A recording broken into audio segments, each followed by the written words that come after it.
43-39. Ngayon mga kapamilya, isa itong dikit na laban. At syempre kapag ganito, nangunguna sa pag-rally ng school spirit ang team captain ng Mapua na si CJ Isit. Tara, kilalanin natin ang lalaki nagpauso ng #CardsUp. My name's CJ Isit of the Mapua Cardinals. Throwback muna tayo. So the first photo I chose is one of me as a baby. I'm about 2 years old here in my Christmas getup. As you can see, it's in the Christmas colors, the red and green, swagged out. Christmases for me were definitely jolly. We always had family Christmas Eve parties where we'd wait till noon and have one of my uncles dress up as Santa and hand out the gift. Actually, since moving here to the Philippines, Christmas time is the only time I get to go back home.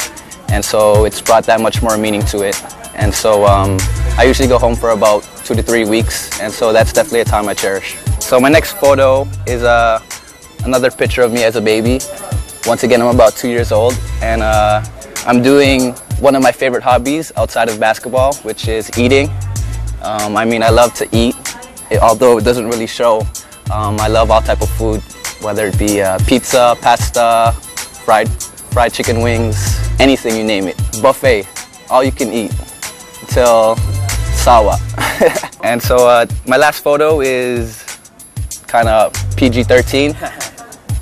This is me as a kid. It was taken in my first home in Malvern, in Scarborough. As you can see, I'm a baby. I'm the baby of the family. I'm the baby of 3 siblings. I have 2 older sisters, and so I'm just spoiled. I mean, having 2 older sisters definitely gave me a different type of mentality and different perception and perspective. I mean, I'm definitely more courteous to the opposite sex, so to say. Kind of have feminine ways in the sense that I love listening to slow jams and whatnot because my sister used to always play that growing up. Those were my 3 throwback photos. I hope you enjoyed them, and I hope you guys continue to support us, the Mapua Cardinals, in the NCAA season 92. Yan, nakita natin mga pamilya ang mga throwback photos ni CJ, but let's talk about something that he posted recently. Before the game, ang sabi niya, let's throw up the deuces to Ghost Month and start September with a bang. So mga pamilya, sakto yan sa ating question of the day. Aling team ang may pusong palaban at bakit? So is it Mapua Cardinals or the San Pedro Red Lions? Sagutin nyo yan with the #NCAA Season 92. Pipiliin namin ang pinakamagaganda at creative na tweets ninyo para mapalabas live on air during our game. All that with our halftime analysis dito lang sa pagbabalik ng NCAA sa SNA.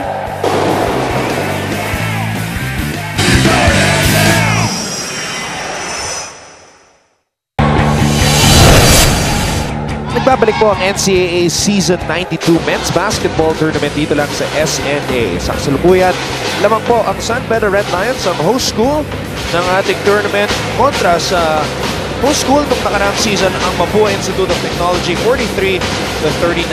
Maraming salamat muli sa inyong panonood ngayon sa SNA Live mula dito sa Phil Oil Flying V Center. Anton Rojas kasama si Coach Olsen Rosella.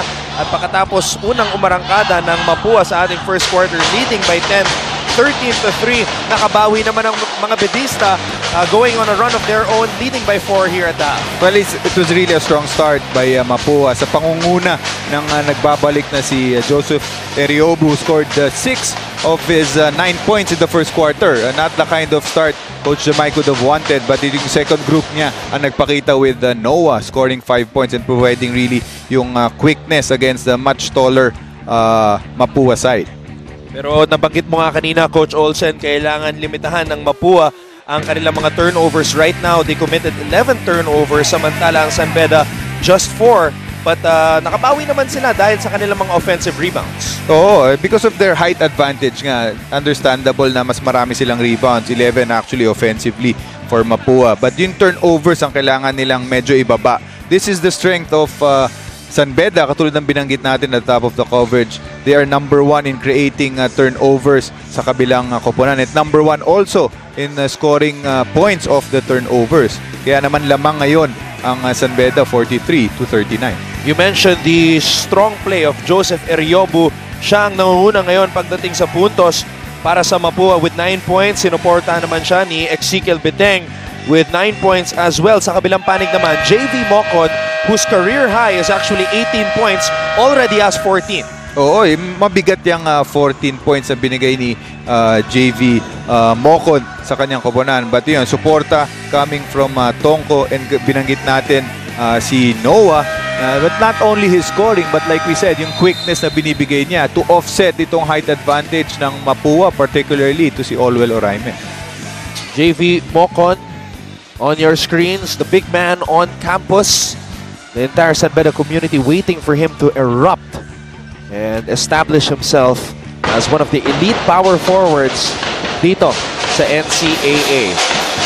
Big shoes to fill para dito kay JV Mocon. From last year, of course, they had Art de la Cruz. Same kind of a player, all-around player who can score, who is a good complementary player to their big men, and who can make assist passes as well. Ganong klaseng player ito si JV Mocon, kaya malaki rin ang inaasahan dito sa Manlalaro galing sa San Beda. Maraming salamat muli sa panonood sa SNA at Don Rojas kasama si Coach Olsen Rosella, and we also have Siege Tantenko at courtside. Menina opening up the third quarter with that triple. And this is one thing na kailangan nilang i-improve. Like we said, actually, ang Mapua is not, I think, not the last place in three-point shooting. Shooting only 18% from the three-point area. And like we said, if they can complement yung inside game ni Olwell Oraime with their outside or perimeter game, malaking bagay yan for Mapua. I think with that shot of Menina, three-point shot of Menina, I think that was already their fourth three-pointer of the game. And that was the first three-pointer for Shane Menina, as we see it again right here. And you're right about that. The fourth three-pointer overall, all in all, para sa Mapua. Kasi tatlong three-pointers na ipasok ni Exhibiting. Ito na si Sara, binigay kay Potts. Potts stops, pops, and connects. Ito si Potts, known as a very slow starter for San Beda. Pero once he gets his game going, streak shooter din ito si Devon Potts. Actually, yun nga ang unang field goal ni Devon Potts dito sa laban na to. His first points. But it's really the fourth quarter where Potts explodes para sa San Beda, as we see this fake by Joseph Eriobu. Almost a travel din para kay Eriobu. Meron na una yung foul doon. So 2 free throws para kay Joseph Eriobu. First free throw is good for Eriobu, who becomes the first Mapua Cardinal to reach double-digit scoring. Coach Ed Cordero won a lot of championships also as the assistant coach of Coach Frankie Lim sa San Beda. Ngayon kalaban nila.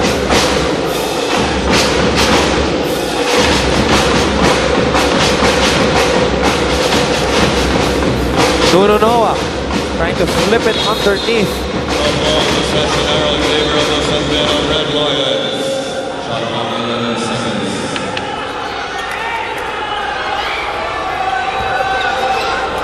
Panoorin natin muli. Iniwasan itong braso ni Joseph Eriobu. Pero ito naman, nagkagawan si Oraime at si Noah. Mocon with a fake. Mocon with a shot. Kapos. Rebound Oraime.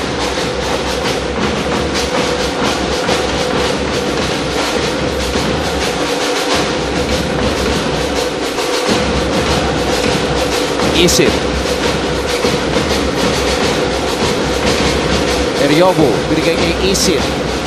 Back out to Menina. No, rebound Mocon. Kahit na mintis ni Menina yung corner shot, I think that was better ball movement by Mapua. Libreng-libre si Menina sa kanto. Naniniwala si Jane Cheng na ang San Beda ang kumana na may pusong palaban, kasi lahat ng games nila makikita mo yung eagerness nila to win. You know, JV Mocon just knocked down his third three-pointer, as we see itong si Nard na nagsasabing go Mapua must win.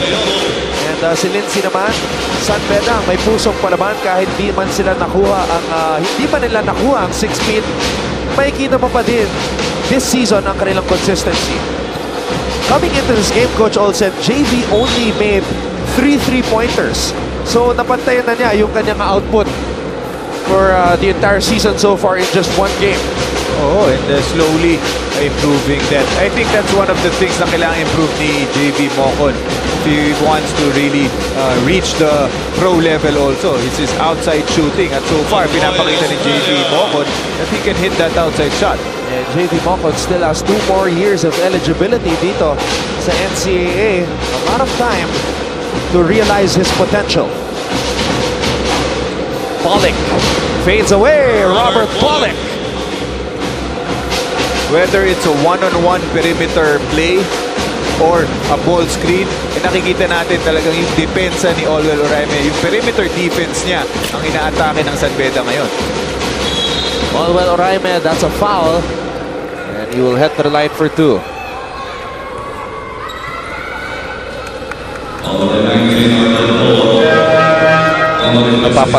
Napapasabak dito si Nuno Noah, Coach Olsen.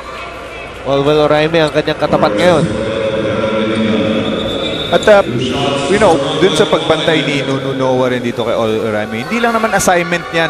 Not just, ang responsibility hindi lang naman kay Nuno Noah lamang. Kailangan din talaga tumulong at mag-collapse itong depensa ng San Beda. Kailangan 5 players ang magtulong-tulong para ma-neutralize itong si Olwell Oraime. Our 3-point champion, AC Soberano on your screens. CJ Isit. And the Mapu Cardinals hoping to come up with a much-needed win today kontra sa San Beda. Pollock will play the point guard position now.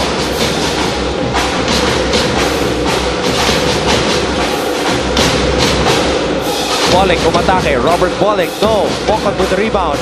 Mocon unable to put it down. And Robert Pollock was hit in the face. Oh, it looks like referees missed that. Sa mukha ito. So sumatay yata, tinamaan si Robert Pollock.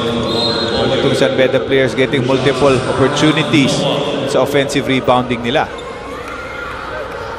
Ayun, doon pa lang natamaan na si Pollock. I think it was Eryobu who hit him.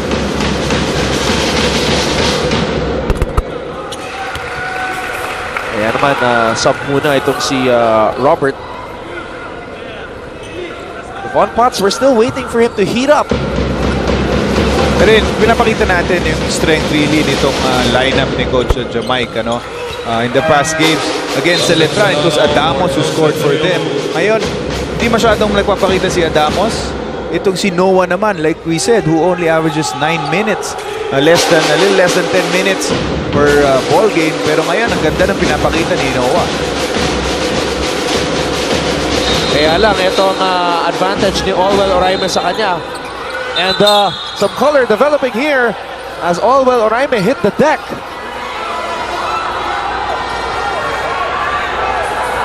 And I think it was Estrella who went after Noah.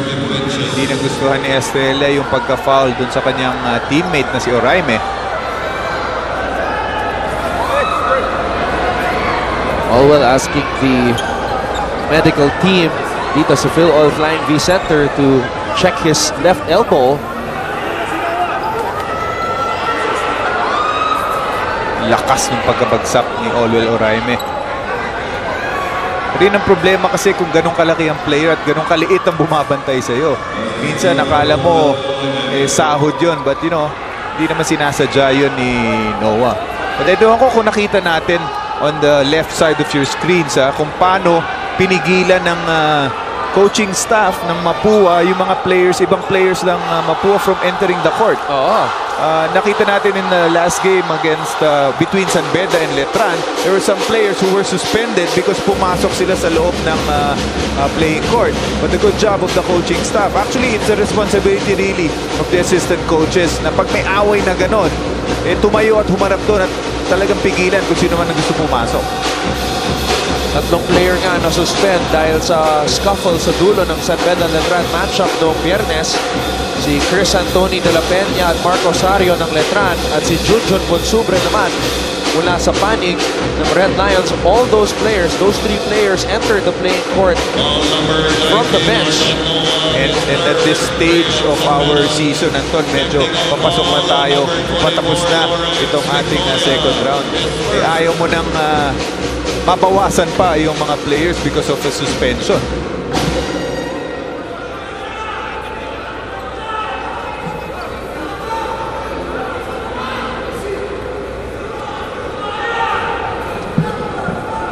We're trying to get the official list of calls na binigay dito ng ating mga officials.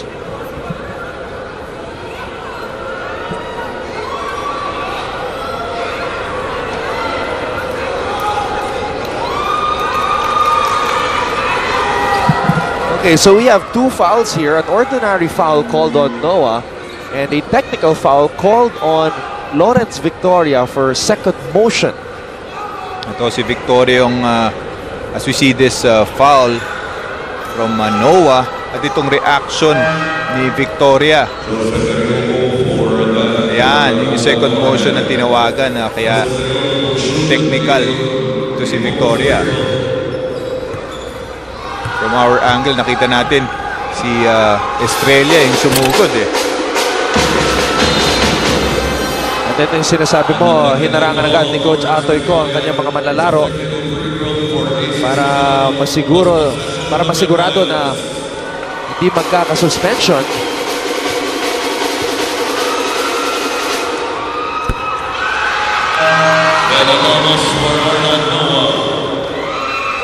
At sa wakas, bumalik na rin si Benedict Adamos dito sa ating bakbakan. Labas muna si Nuno Noah. Good substitution for Coach Mike. Dahil umupo naman sa kabilang koponan itong si Olwell Oraime. So that matchup of Noah versus Oraime, mawawala muna pansamantala.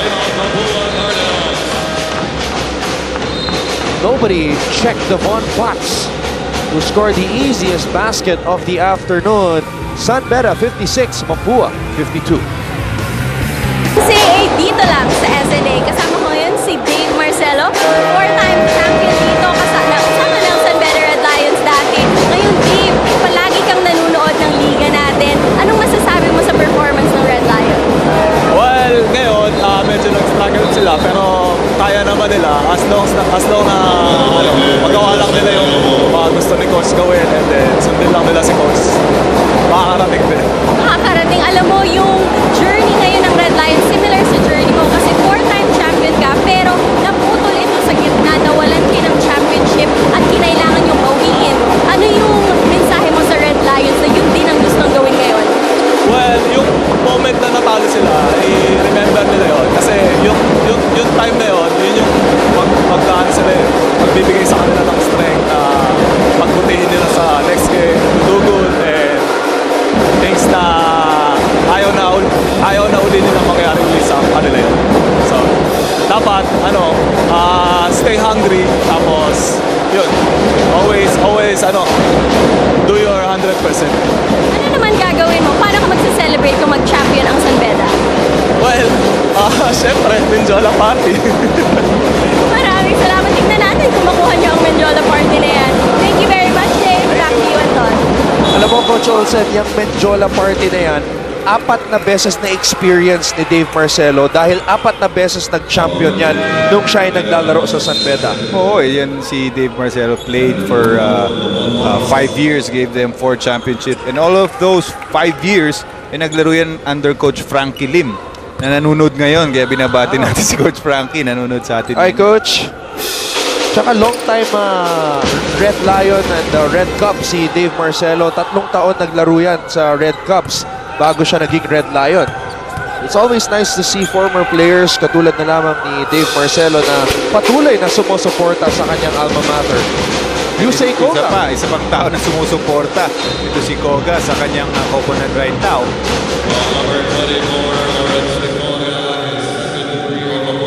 Ilang beses din nag-champion yan si Yusei Koga, who started playing for the Red Lions noong season 87. That was his rookie year. Of course, those players hoping itong taon na mag-champion ulit itong San Beda Red Lions. San Beda looking for their 20th NCAA championship. Biteng. Tapos, rebound Isip. Isip umikot. Nabitawan ang bola. It is San Beda basketball. Tongko, umatake. Tongko with the floater, in and out. Benedict Adamos with a putback. Nahuling bumaba si Olwell Oraime doon. Kaya napadali kay Adamos na makuha yung offensive rebound. Loose ball. Napulot ni Adamos and Tongko will slow things down. Mocon, umatake. Akala niya sumunod ditong si Adamos. 58-53. San Beda leads Mapua. Isin. Biteng. Not much movement dito sa opensa ng Mapua. Olwell Oraime nakabalot na ang kanyang kaliwang siko. Soberano, nothing but net on that triple. Our three-point champion sa nakaraang All-Star game ay nag-iinit na para sa San Beda. At ito na ang pinakamalaking kalamangan para sa mga Bedista. An 8-point lead, 61-53. Isit, thought about it. Binigay kay Serrano. XC Biteng for 3. Wala. Serrano. Binigay dito kay Victoria. Isit, fakes. Fires.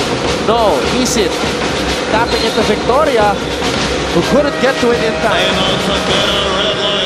Kita mo ibang klase talaga yung pinapakitang depensa ng San Beda ngayon. Not just collapsing every time Olwell Oraime gets the basketball, but really closing out on the shooters of Mapua.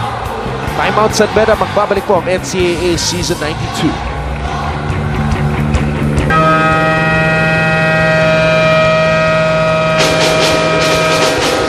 Now we'd like to take this opportunity to greet a happy birthday to Ed Fonseca at ang ating kaibigan na kasama dito sa broadcast team na si Kurt Long.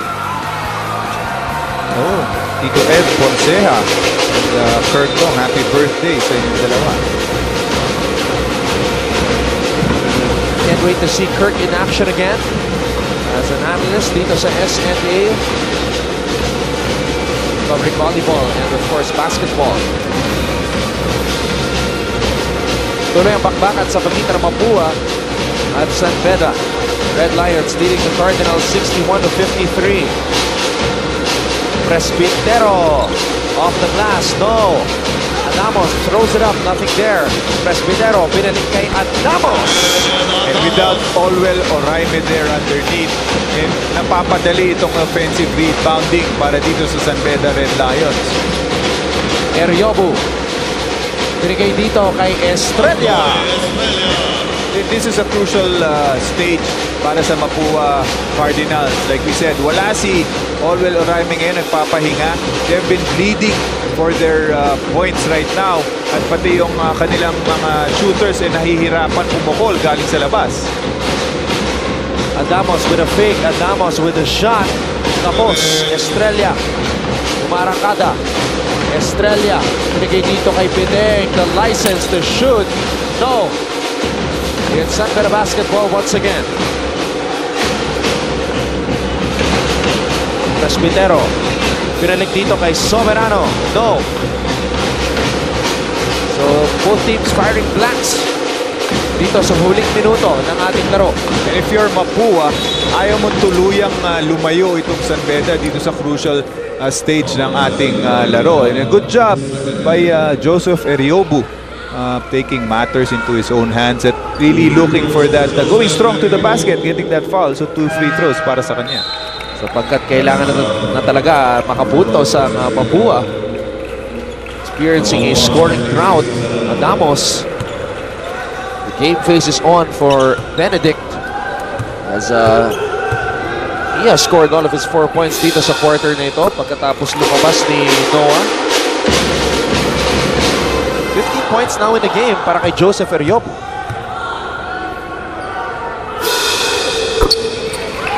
After scoring 9 points dun sa first half, 7 points na ang bigay niya dito sa kanyang koponan dito sa third quarter. Potts steps back. Devon Potts knocks it in. Only his fourth point of the ball game para kay Devon Potts.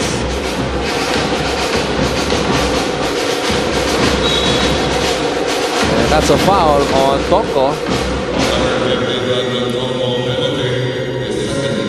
Nasa penalty na itong koponan ng San Beda as we see this separation created by Devon Potts.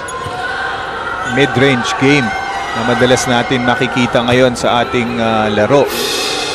Either a pull-up jumper or that floater na madalas natin nakikita sa mga guards lalo na. As assistant coach Joey Mendoza na talagang malaking tulong din dun sa coaching staff ni Coach Mike. Of course, we see Coach Ford Araw there also at si JB Season, who is the head coach of the juniors team of San Beda. 7-time champions, the Red Cubs. Potts missing on that triple try. Here comes Estrella, in and out dribble. Andoy Estrella erased by Calvin Ocana. Burado itong tira ni Estrella. Panoorin natin muli. Ang ganda nung balik ng San Beda dun sa opensa ng Mapua. But I like what Mapua is doing, really trying to push the pace against this San Beda team. Without Olwell Oraime there, they have more chances kung bilisan nila ang laro. Speaking of bilis, San Beda was too fast for their own good on that last offensive sequence. 33.4 seconds. Yan ang oras na natitira dito sa third quarter. Eriobu. Binigay kay Estrella. Binagsak dito kay Macboo or Bunyag, excuse me, Christian Bunyag. Able to score his first field goal. And if there's one guy who can really attack that defense of San Beda, itong si Andoy Estrella. He's been doing a good job of really putting the pressure dun sa interior defense na San Beda. Sara umatake. No, Estrella can't get a shot off and that will do it for the first 3 quarters of play. Balikan natin ang mga highlights. San Beda able to maintain the lead. JV Mocon 3 triples today, 6 for the entire season. A good way to end the third quarter para dito sa Mapua, keeping the game close.